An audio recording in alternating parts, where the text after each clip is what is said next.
Game music. It's the melodic element designed to captivate our emotions and immerse us in the world of the game. The way it harmonizes with the visuals helps to deliver a truly memorable experience. Sometimes these songs are reborn in brilliant new form. Welcome to Melodies of Gaming, a musical series that explores reimagined songs and official game titles and how they capture the essence of the action. In this premiere episode, we will examine the music of The Legend of Zelda Link's Awakening for the Nintendo Switch and how it has changed from that of the Game Boy masterpiece. Link's first handheld adventure features endearing characters and some of the most emotional storyline moments in Zelda for its time. The music, written by Minako Hamano and Koto Ishikawa, complements this surprisingly well. Despite the Game Boy's hardware limitations, the chiptunes make the most of the technology. They utilize various pulse wave audio signals called duty cycles to simulate different instruments, and even employ artificial reverberation techniques.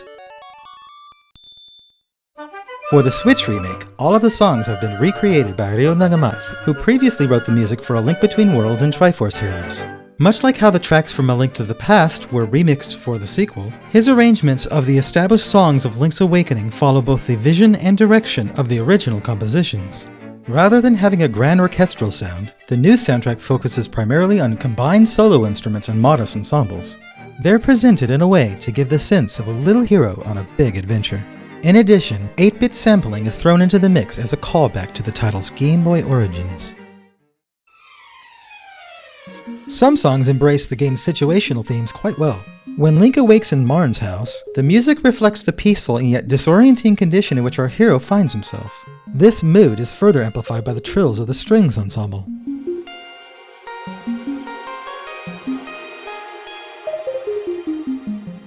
It's as if Link were thinking, "Where am I?" or "Am I still dreaming?" It really adds to the ambiance. One of the most notable inclusions is the unconventional instrumentation that matches the whimsy of the plastic diorama-like art style. This is demonstrated with the toy piano lead of Mabe Village,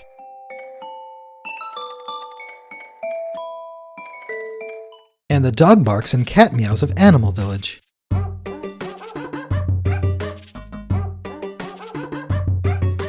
Mario Paint, anyone?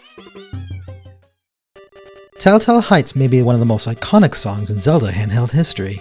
It appears not only in Link's Awakening, but also 4 Swords Anniversary Edition, 2 Hyrule Warriors installments, and the Super Smash Bros. Series.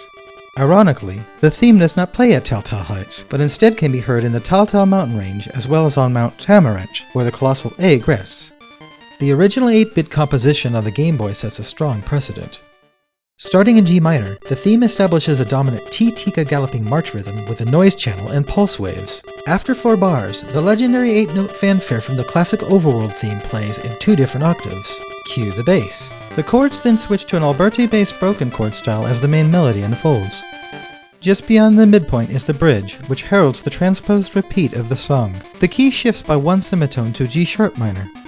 The distinct bass is absent mostly in this section, but the low notes of the broken chords, now in an altered duty cycle, fill its role.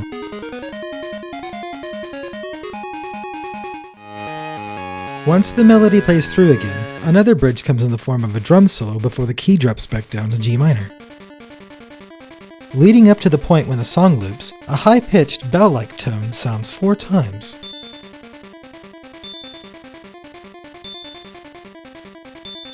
The entire piece really gives a sense of epicness. The Nintendo Switch version of Tal Tal Heights remains largely faithful to the original composition, while still taking some creative liberties. It features the same galloping rhythm in the percussion and accompanying instruments, a style that continues throughout the main body. However, during the bridge that cues the key change, the nostalgic 8-bit broken chords make their long-awaited return. At the same time, new content in the form of a flute solo followed by a clarinet solo plays.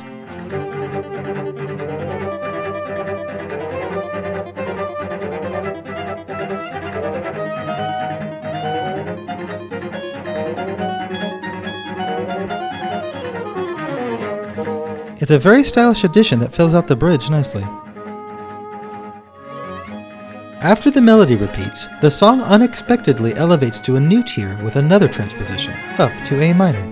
This change is supplemented by the presence of a rich trumpet, counterpoint, and harmony, intensifying the atmosphere further.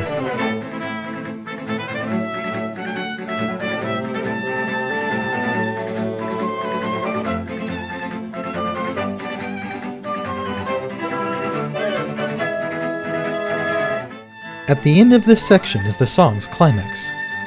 It echoes the last two measures of the bass 3 more times, layering each iteration with additional instruments that play the same line.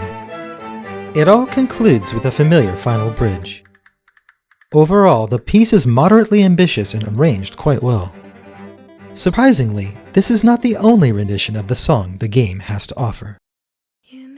The music of The Legend of Zelda Link's Awakening for the Nintendo Switch is beautifully arranged and absolutely overflowing with charm. It may not venture too far from the source material, but that's a good thing when the visuals and gameplay also follow so closely to the original. Similar soundtrack revisions for future Zelda remakes, such as with the Oracle games, would be very welcome.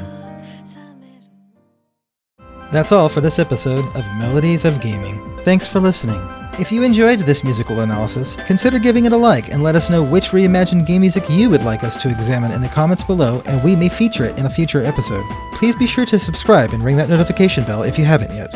And of course, stay tuned to Game Explain for more Melodies of Gaming and other things gaming too. Until next time, ciao!